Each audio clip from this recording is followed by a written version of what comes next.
Txikitan gehixenok joaten ginen bakarrik eskolara, nahi arrebakin, lagunakin kontu kontari, eta beti egotezan bidetan nobedaden batero. Eta oingo umiak be aukera hori eukin biako leikiei. Egunero etxetik eskolako bidea oinezikia aktibitate fisikoa suposatzen dau eta ohitura osasuntzu bat. Importantia da txikitatik ohitura honek hartzeia gero nagusitean barneratuta eukiteko. Oinez, bizikletaz eta patinetez etortzia umiak argixo eta lasaixo etortzia dakar. Era berian, euren autonomia garaketan lagunketan dozte, arabakisak hartzen eta kaleko arriskuak ezaguketan eta saiesten bebai.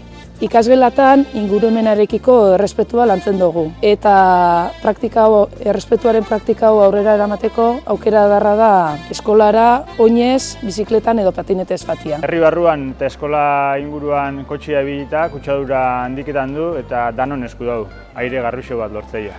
Kotxiak alik eta gutxien erabiltzeko eta modu jasangarri baten, konturaketako ze onura dakon eskolara oinez fatiak.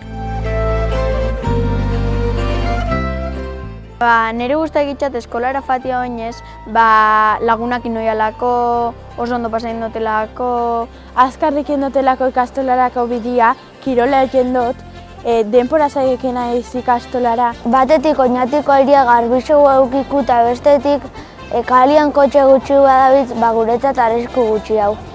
Herriko ume eta gaztiak eskolara modu autonomo eta seguruan fatia, azken finean herri osasuntsu badakunan seinale da, eta hortarako urratzak emuten gabiltz.